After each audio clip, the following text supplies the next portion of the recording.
Okay, so we know where 3 plus I is. We know how to find the radius using the Pythagorean theorem. We did the inverse tan, and you told me I don't have to do anything with the 18.4 because I'm in quadrant 1. All right, now that we caught the viewers at home up as to what's going on in class. What's the polar form of that? What's the polar form of 3 plus I? Polar form. I'll start you out. Radical 10, parenthesis, cosine, 18.4, plus I, sine, 18.4. Okay. All right. And now we have to do the same thing with 5 minus 3i. See why this is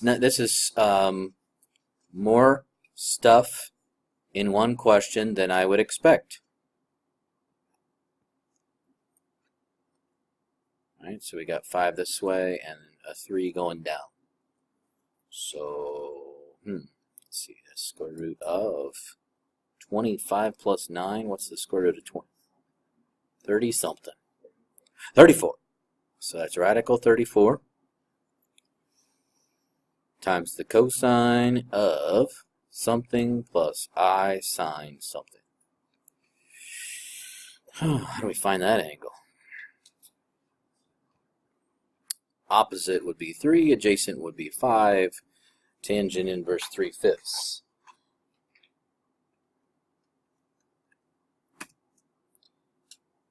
I get, let's go 31 degrees. So now we know the, oh, is that, I don't put 31 in there. Somebody stop me. Yeah, we want the angle measurement all the way to around here, so that would be 360, take away 31. What's that? 329. Yes, 329 degrees. Okay. All right. Now that we have those, we can actually answer the first question. What do you get when you multiply them together? See why this is like a monstrous amount of work. What do you do with these things? You multiply them together. All right. So,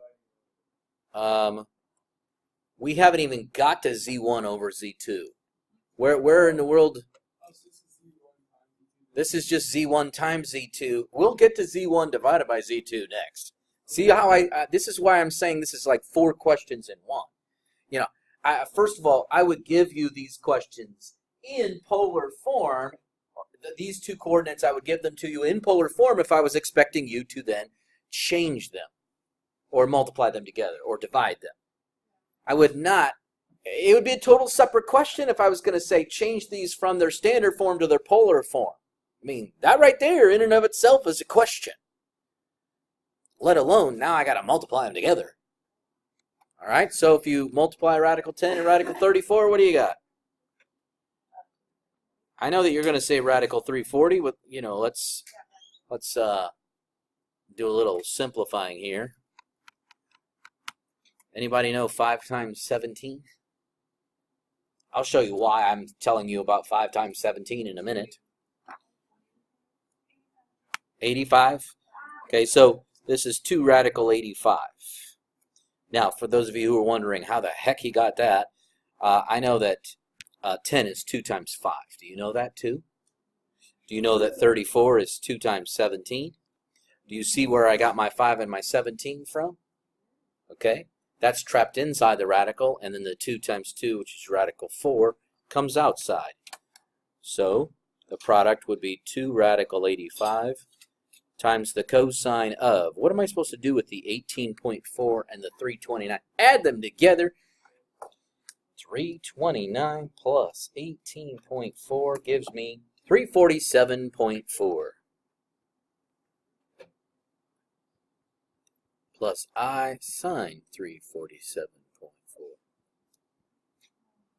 All right, that's a great product right there. Now they're asking me for the quotient, and I don't have any room on screen. So I probably better need to erase some stuff just to give myself some room.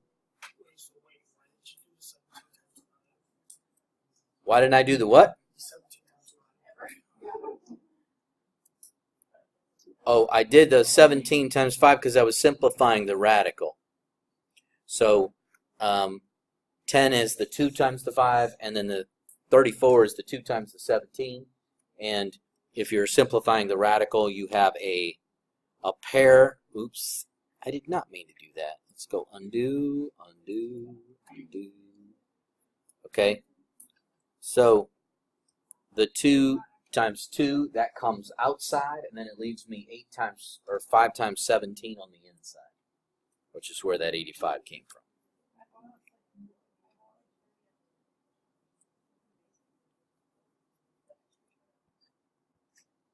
Okay, now dividing them, radical 10 over radical 34. Okay, that looks ugly. That'd be the same thing as radical 5 over radical 17. And we could rationalize that if we really felt like it. Radical 85 over 17.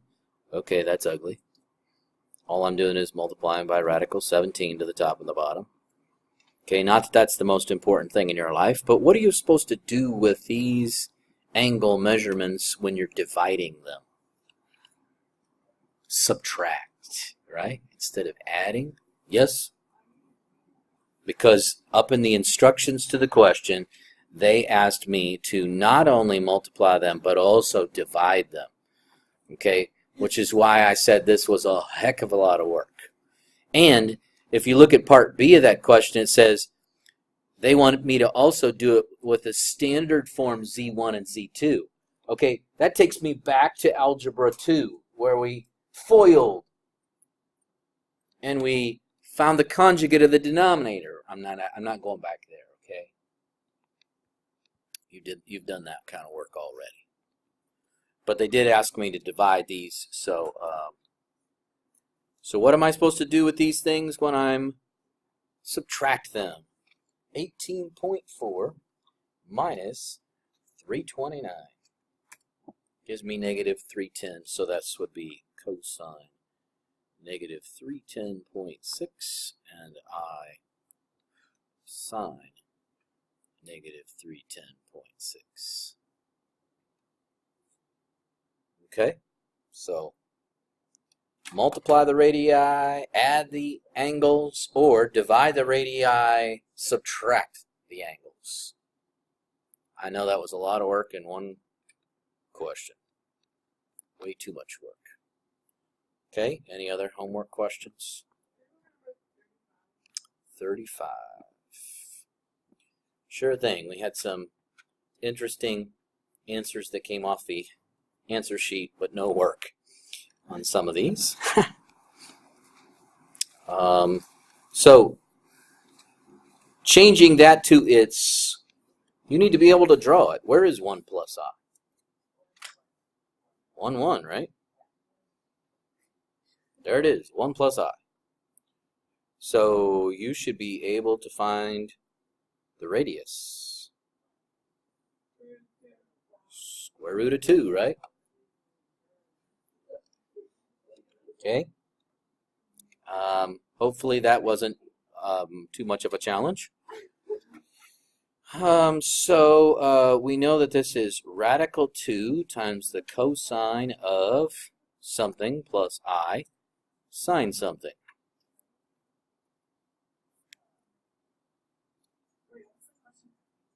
They want me to use de Moivre's theorem to take this to the 5th power. Okay, so eventually we will get to taking this thing and raising it to the 5th power. Okay, right, but we need to find that angle measurement. Cool thing is we are in quadrant 1. 45, thank you very much. If you didn't know that, you could do inverse tangent of 1 over 1. However, if you type 1 over 1 in your calculator, I will be embarrassed. So 45, right.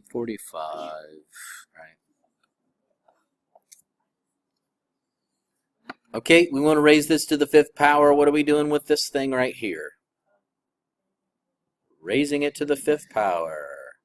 And what are we doing with the angles? Multiplying them by 5. What is 5 times 45? 225. So we have cosine 225 plus I sine 225.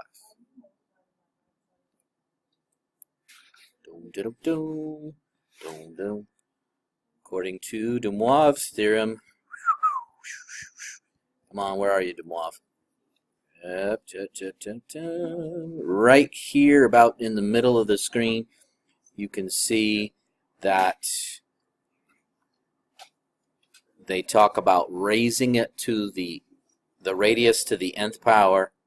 But right here, the proof, we didn't go through the proof process because I thought that would only, actually basically all you're doing is multiplying a bunch of times.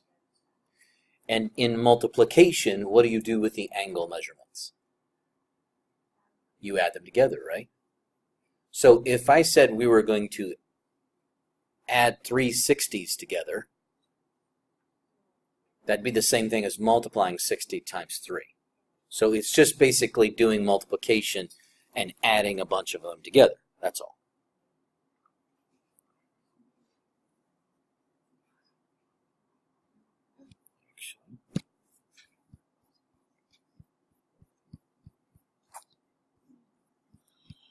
All right, somewhere down here. Here we go.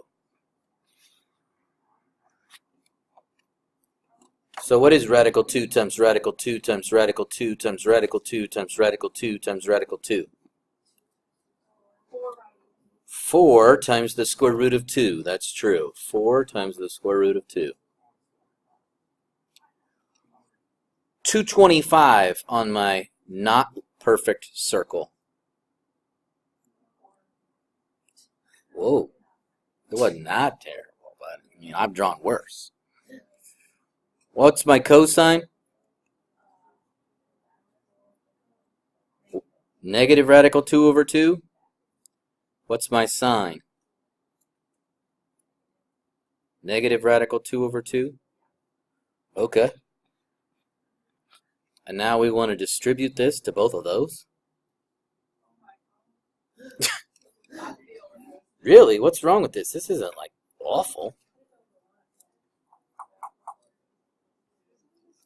What do you get when you multiply those two things together?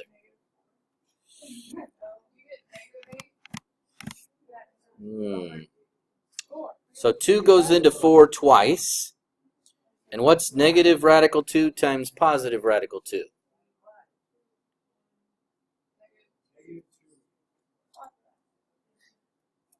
I heard you. You were right. Negative 4.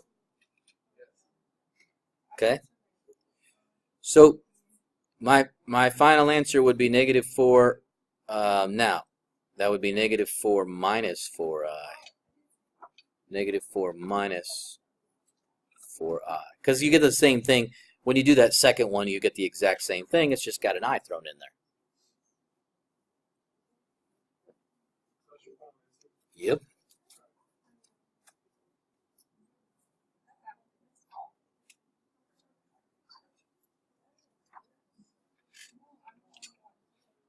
Okay, any other homework questions? 37? 37 I did in the video, in the previous video. I'll show you the picture. Here, let me pause this since it's already in the other video.